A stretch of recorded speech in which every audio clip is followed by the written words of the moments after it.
أعوذ بالله من الشيطان الرجيم. بسم الله الرحمن الرحيم. السلام عليكم ورحمة الله وبركاته.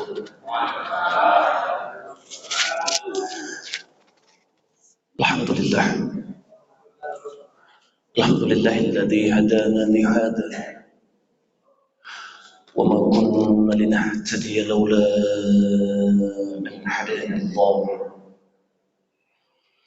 أشهد أن لا إله إلا الله وحده لا شريك له وأشهد أن محمدا عبده ورسوله لا نبي ورسول بعده.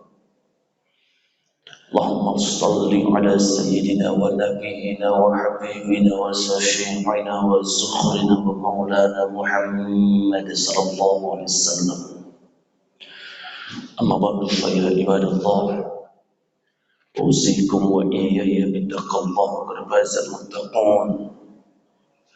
يا أيها الذين آمنوا اتقوا الله حق تقاته ولا تموتن إلا وأنتم مسلمون. أعوذ بالله من الشيطان الرجيم. بسم الله الرحمن الرحيم. ادعوني أستجب لكم. صدق الله العظيم. Bapak Ibu jemaah subuh rahimakumullah. Tema kita adalah senjata orang beriman adalah doa. Bapak Ibu tercinta rahimakumullah, ada satu hal di dalam bulan Ramadan ini yang sering dilupakan oleh orang-orang beriman, yaitu memperbanyak doa di bulan Ramadan. Dari Abu Hurairah radhiyallahu anhu diriwayatkan sebuah hadis Nabi sallallahu alaihi wasallam, "Thalathatun la yaruddu da'awatuhum as-sha'imin." Ada 3 orang yang doanya mustahil ditolak oleh Allah. Ada 3 orang yang doanya mustahil ditolak oleh Allah. Yang paling pertama adalah orang yang berpuasa sampai dia berbuka puasa. Tapi sayang kesempatan ini banyak dilupakan oleh sebagian kaum muslimin. Kebanyakan kita tidak memanfaatkan masa-masa puasa kita dari terbit fajar sampai terbenam matahari. Tidak kita manfaatkan untuk berdoa kepada Allah. Banyak di antara kita bahkan ketika punya waktu yang luang, kita gunakan untuk berbaring, kita gunakan untuk rebahan, kita gunakan untuk tidur, kita gunakan untuk istirahat, sehingga kita lupa berdoa. Bahkan kadang-kadang sebelum berbuka puasa yang kita baca hanya Allahumma laka sumtu saja. Padahal 3 di antara orang yang pasti dikabulkan doanya dan mustahil ditolak oleh Allah adalah orang-orang yang berpuasa sampai mereka berdoa, sampai mereka berbuka puasa. Bapak Ibu tercinta rahimakumullah, ada beberapa hakikat dari doa. Yang pertama, ad-du'a silahul mu'min. Doa itu senjata orang-orang yang beriman. Ibarat seorang pemburu,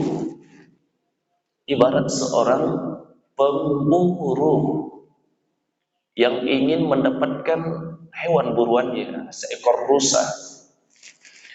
Maka agar dia mendapatkan hewan buruannya berupa seekor rusa, maka dia mesti memiliki senjata untuk berburu. Mungkin sepucuk senapan atau sebilah parang golok atau panah atau tombak yang digunakan untuk memburu buruannya. Begitu juga ketika kita berdoa, bahwa doa itu senjata kita untuk mendapatkan tujuan. Apa tujuan hidup kita? Apa hajat hidup kita? Senjatanya adalah doa. Bukan otak yang cerdas, Dan kadang kita berpikir bahwa otak yang cerdaslah untuk mendapatkan tujuan. Kita berpikir senjata untuk mendapatkan tujuan adalah tenaga yang kuat, otak yang tangguh. Sesungguhnya senjata orang beriman adalah doa silahul mu'min. Doa adalah senjata kita untuk mendapatkan tujuan-tujuan dan hajat hidup kita di dunia ini dan juga di akhirat. Bapak Ibu tercinta, adapun yang kedua, ad-du'a huwal ibadah. Doa itu ibadah. Doa itu ibadah, kata Nabi SAW. Ad-du'a huwal ibadah. Artinya apa? Semakin lama kita berdoa, sesungguhnya kita sedang beribadah kepada Allah. Semakin khusyuk kita berdoa, artinya semakin khusyuk kita beribadah kepada Allah. Maka panjatkan doa-doa kita di hadapan Allah Subhanahu wa taala. Misalkan ada orang sakit. Ada orang sakit. Kenapa orang sakit meminta sembuh? Kenapa orang sakit meminta sembuh? Apakah orang sakit tersebut tidak menyukai takdir sakitnya? Karena memang setiap kondisi, setiap keadaan kita harus ridha. Karena memang takdir itu ada dua. Untuk minal bil qadri khairihi wa syarrihi. Beriman kepada takdir baik dan beriman kepada takdir yang buruk. Takdir baik, sehat, tapi ternyata kita sakit. Apakah ketika kita sakit kemudian meminta sehat itu berarti tak ridho dengan takdir kita? Tidak. Kita berdoa untuk sehat bukan karena kita suka dengan kondisi sakit. Orang beriman itu kata Nabi, ajaban li amril mu'min inna amrahu kullahu khair. Sesungguhnya begitu menakjubkan kondisi orang beriman itu, semua kondisi mereka baik. Sehat mereka baik, sakit mereka baik. Jadi kalau sakit itu baik, kenapa kita meminta untuk sehat? Ya Allah, sembuhkan aku. Ya Allah, sembuhkan aku. Ya Allah, berikan kesehatan kepada aku. Apakah dia tidak suka dengan takdir sakitnya? Bukan karena dia tidak suka dengan takdir sakitnya, tapi karena dia tahu bahwa doa itu adalah ibadah. Doa itu ibadah. Maka dia pun berdoa sebanyak-banyaknya. Karena dia tahu doa itu adalah ibadah. Hadirin dan cinta subhanahu wa ta'ala. Dalam kitab Fawaidul Al-Muqtarah yang ditulis oleh Habib Zain bin Ismail, dijelaskan tentang anjuran-anjuran berdoa, tentang pastinya dikabulkannya doa. Pasti dikabulkan doa. Akan tetapi dijelaskan di sana bahwa iblis, musuh Allah, musuh manusia, iblis namanya. Dalam Quran surah Al-A'raf ayat 14 sampai ayat 15, iblis meminta pada Allah, A'udzubillahi minasyaitonirrajim. Qala anzirni ila yaumi yub'atsun. Iblis meminta, ya Allah, berikan aku tangguh sampai hari mereka dibangkitkan. Kemudian Allah berfirman, qala innaka minal munzirin. Allah kabulkan permintaan iblis. Sesungguhnya engkau adalah orang-orang yang diberikan tangguh. Jadi dikatakan oleh Habib Zain bin Ismail, iblis saja berdoa dikabulkan, apalagi kita yang beriman. Maka Allah perintahkan kepada kita dalam Quran surah yang ke-40 Al-Ghafur ayat yang ke-60, ud'uni astajib lakum. Berdoalah kepadaku, pasti aku kabulkan doa-doamu. Wa idza sa'alaka ibadi anni fa inni qaribun ujibu da'watad da'i idza da'an falyastajibu li wal yu'minu bi la'allahum yarshudun. Jika mereka bertanya kepadamu wahai Muhammad tentang aku, maka katakan bahwa aku itu dekat. Jika mereka meminta kepadaku, maka aku akan pasti kabulkan permintaan mereka dengan dua syarat. Jadi ada dua syarat. Ada dua syarat Bapak Ibu. Doa itu, permintaan itu kita panjatkan di hadapan Allah. Wal yu'minu bi. Syarat yang pertama, beriman kepada Allah. Yakinlah kepada Allah bahwa hanya Allah yang memberikan manfaat. Tiada selain Allah yang mampu memberikan manfaat kecuali Allah. Dan yakinlah kepada Allah, hanya Allah yang memberikan kita segalanya. Hidup, mati, rezeki, semuanya adalah kehendak Allah Subhanahu wa ta'ala. Adapun syarat yang kedua setelah keimanan kepada Allah adalah wal yu'minu bi. Kemudian yang kedua adalah melakukan amal-amal saleh. Hadirin Subhanahu wa ta'ala. Maka dikatakan oleh Rasulullah SAW dalam sebuah hadis yang diriwayatkan oleh Tirmidzi, apa kata Rasulullah SAW? Man lam yas'alallahu ghadaballahu alaihi.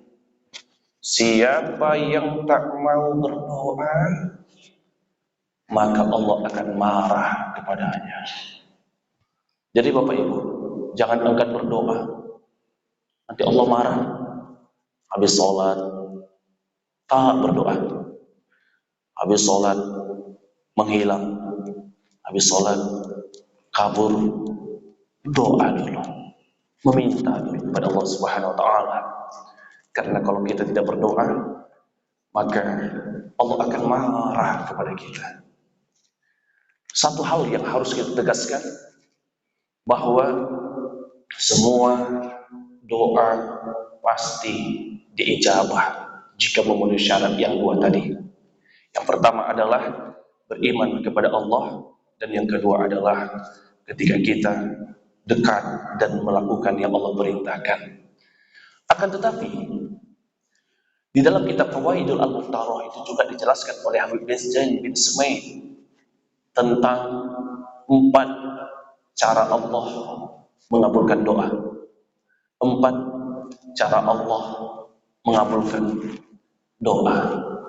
Cara yang pertama, hadirin yang Allah cintai, adalah cara ketika kita meminta langsung dikabulkan. Lihat bagaimana doa-doa para nabi. Ketika Nabi Musa alaihissalam dikejar oleh Fir'aun dan pada tentaranya, Nabi Musa berdoa dan meminta kepada Allah agar diselamatkan dirinya dan kaumnya dari kejaran Fir'aun. Maka atas izin Allah terbelah Laut Merah. Selamat Nabi Musa dan para pengikutnya, dan tenggelam Fir'aun dan dalam tentaranya. Lihat bagaimana seorang Nabi Ibrahim ketika dibakar api, kuni bardan wa salaman ala Ibrahim, dengan permintaan Ibrahim, memohon hanya kepada Allah, keimanan hanya kepada Allah. Bahkan dia ketika ditawarkan oleh malaikat untuk diselamatkan oleh malaikat, tapi Ibrahim keimanannya luar biasa. Aku tak butuh kepadamu wahai malaikat. Yang dibutuhkan hanya kepada Allah, karena hanya Allah yang berkehendak. Jika Allah mengkehendaki selamat, maka selamat. Apa yang terjadi? Api yang panas. Kuni bardan wa salaman ala Ibrahim. Ternyata api yang panas menjadi dingin. Allah selamatkan. Dan tidak hanya doa para nabi, doa-doa kita sehari-hari sering langsung dikabulkan oleh Allah. Ya Allah, bismillahirrahmanirrahim, tawakkaltu 'ala Allah, la haula wala quwwata illa billah. Berangkat dari rumah menuju tempat kerja, selamat. Selamat. Ustaz, bukan karena doa itu Ustaz aku selamat, tapi karena aku hati-hati. No. Kadang-kadang kita hati-hati, orang yang tak hati-hati. Tapi Allah selamatkan kita, Allah jaga kita.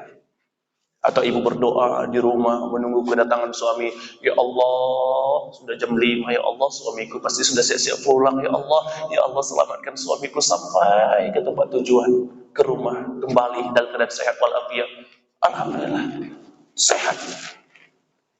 Atau kita berangkat ke sebuah perjalanan, kita berdoa memohon kepada Allah Subhanalladzi sakhkhara lana hadza wa ma kunna lahu muqrinin wa inna ila rabbina lamunqalabun. Selamat kendaraan kita membawa kita ke tempat tujuan, langsung dikabulkan.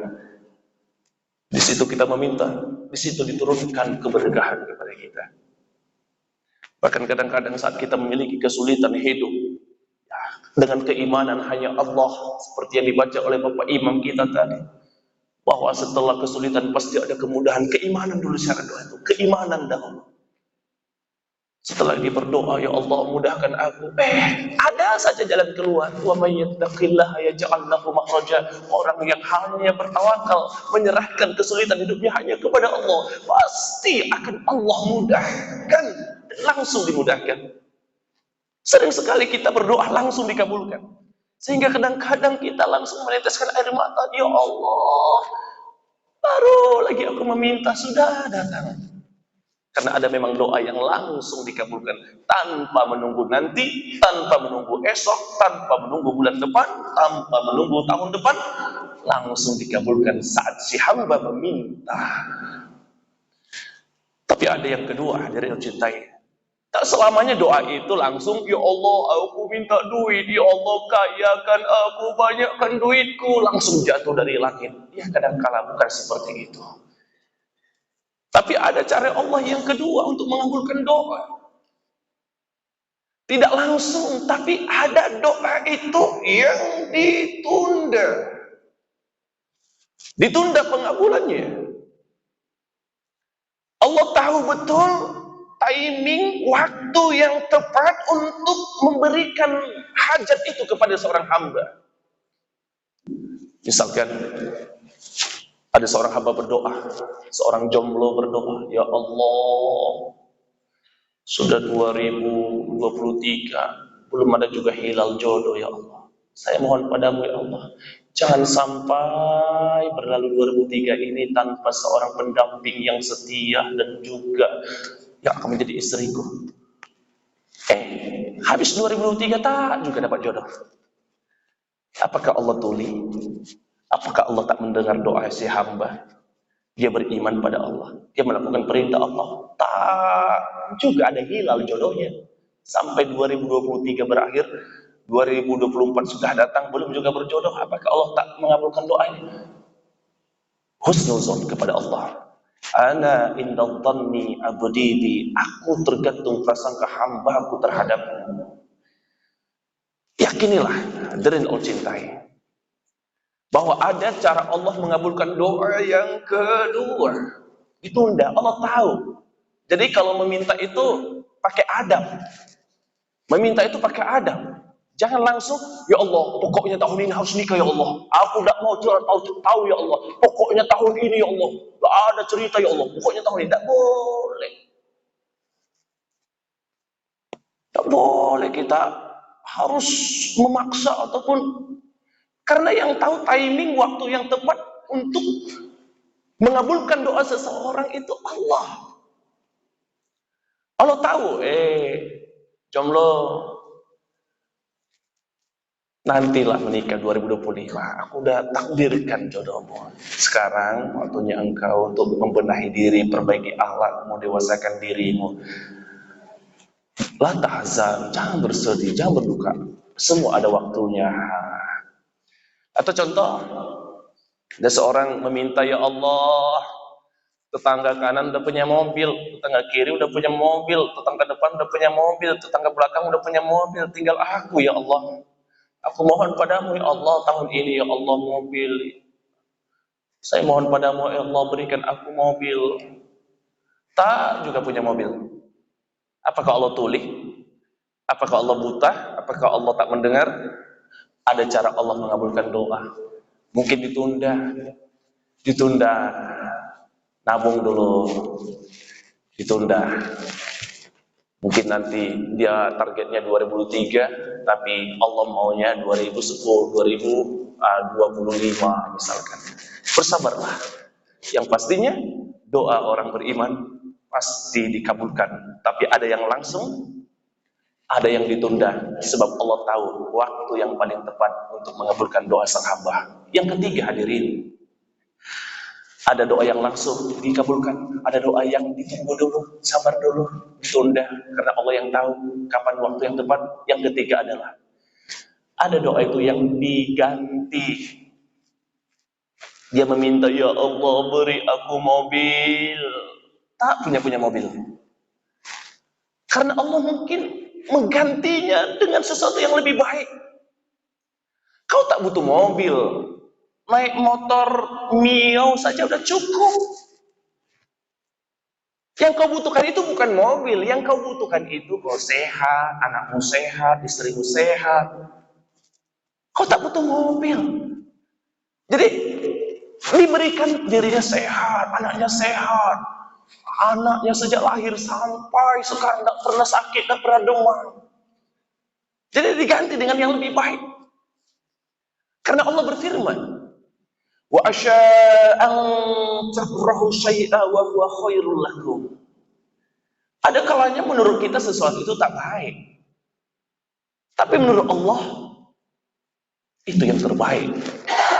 Wa asya'an tuhibbu syai'a wa huwa syarrul lakum. Ada kalanya kita menyukai sesuatu menurut kita baik, cocok, pas, tapi menurut Allah itu tidak pas, itu tidak cocok.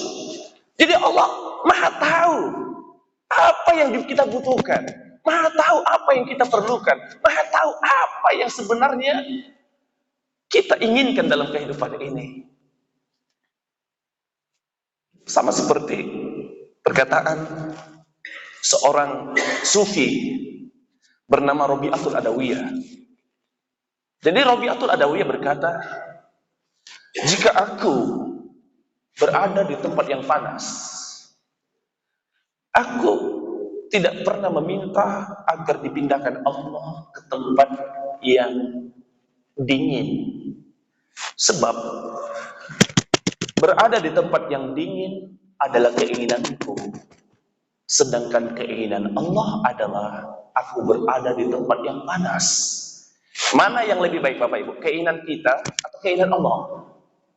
Bapak Ibu, mana yang lebih baik? Keinginan kita atau keinginan Allah? Keinginan Allah. Maka Allah tahu betul apa kebutuhan kita, apa keinginan kita. Ya Allah, berikan aku jodoh ya Allah. Aku sangat mencintai si Anissa ya Allah. Memang istri saya Anissa ya. Ya Allah, dan istri saya orang Bagan Siapi-api. Kalau tidak salah ada anggota DPR di sini, tinggal daerah situ. Orang Bagan, kalau tidak salah ya. Itu sepupu kandung dari istri saya. Ada Ustaz ya? Wah. Bapak Ibu tercinta rahimakumullah. Jadi ada seseorang jomblo meminta lagi-lagi jomblo ya. Semoga yang jomblo di sini suatu saat dimudahkan jodohnya, diberikan kalau dia laki-laki diberikan perempuan yang cantik jelita, soleha, kaya raya insyaallah. Nah, ada jomblo masih. Nah, nampaknya semua sudah punya, paling mudah-mudahan dia bersyukur dengan satu, semoga diberikan yang kedua insyaallah. Kalau bersyukur dengan yang satu, insyaallah ditambah nikmatnya. Bapak Ibu tercinta, jadi si jomblo itu meminta, ya Allah, aku sangat mencintai Anissa ya Allah, aku sangat menginginkan Anissa, aku ingin Anissa jadi jodohku ya Allah, aku ingin Anissa menjadi istriku ya Allah. Waktu berjalan ternyata tak berjodoh dengan Anissa, malah berjodoh dengan Ratna. Apakah Allah tak mengabulkan doa si jomblo ini? Dia meminta setiap hari dalam tahajudnya, setiap doanya meminta, ya Allah, Anissa ya Allah, Anissa, pokoknya Anissa ya Allah, dia hidupku, dia jantungku, dia lampu penerang hidupku, dia perahu membawaku berlayar. Berjodoh dengan Ratna, tak berjodoh dengan Anissa. Apakah Allah tak mengabulkan doanya? Jangan berkata demikian.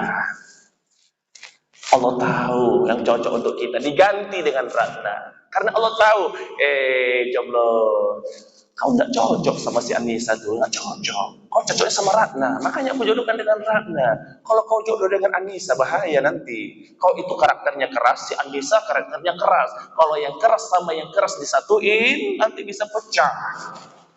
Jadi, aku jodohkan kau dengan Ratna. Ratna itu orangnya lembut, kau orangnya keras. Yang lembut, yang keras disatuin, insya Allah akan netral.